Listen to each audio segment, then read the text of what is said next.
izin Nabi, ada satu pertanyaan nih. Apa perbedaan berzikir dengan hizib yang disusun oleh ulama dengan dibandingkan dengan zikir yang dipilih dari redaksi hadis-hadis Nabi? Boleh?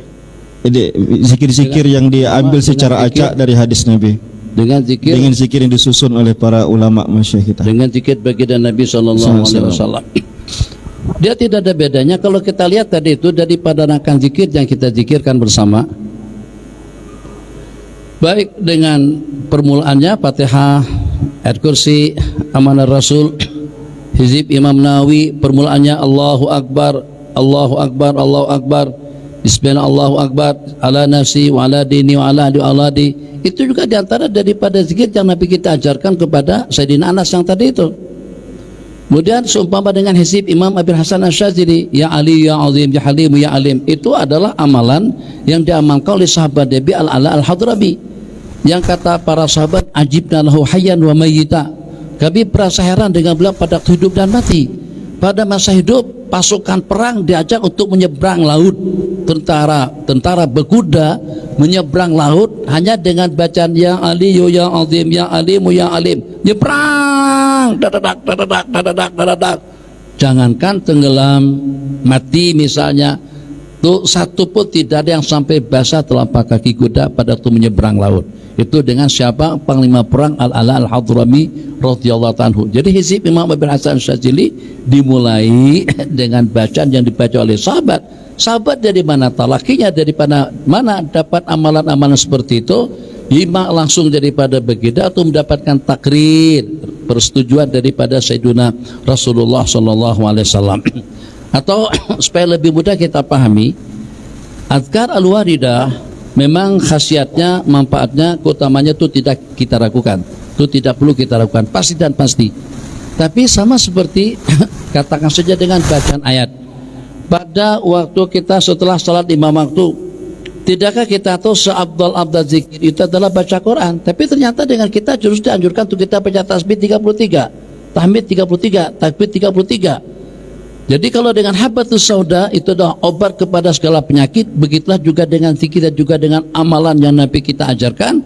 Ada di antara daripada amalan tadi itu khas untuk penyakit hati, untuk mengatasi keegoisannya, keangkuhannya, kesombongannya, agar kita jadi orang yang ramah tamah, agar kita menjadi orang yang baik, agar kita menjadi orang yang bijak, agar kita menjadi manusia yang tabah dan sabar. Tiap amalan akan mempunyai khasiat tersendiri.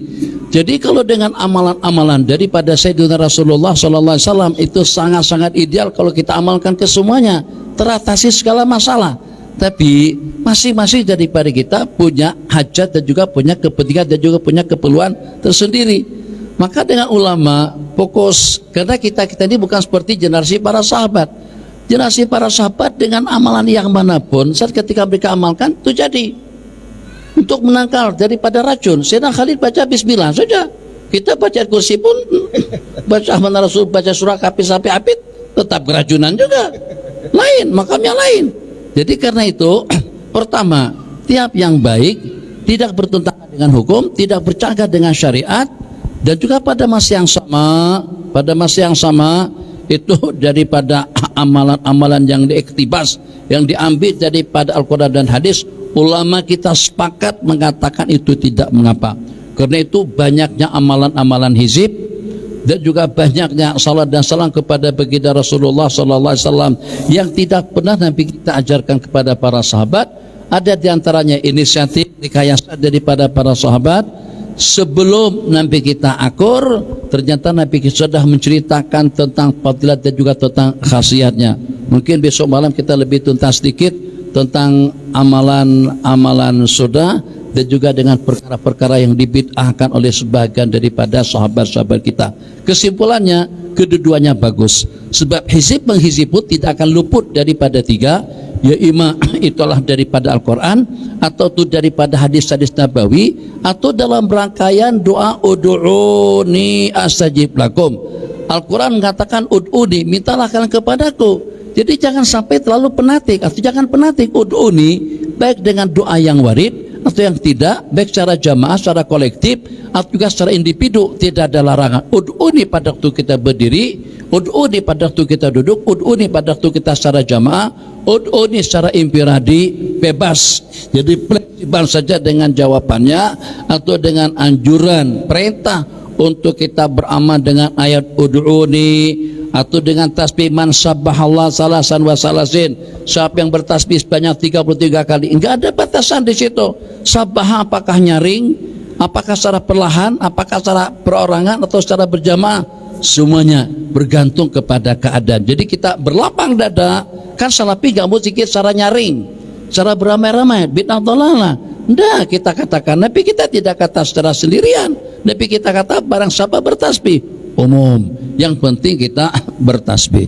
Jadi begitulah juga dengan perbandingan antara dua amalan tadi itu.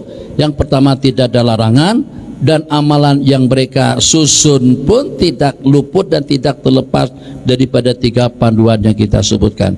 Khair, insyaallah. Lanjut. Ada sampai jam 10. Sampai 10 ya. Silakan.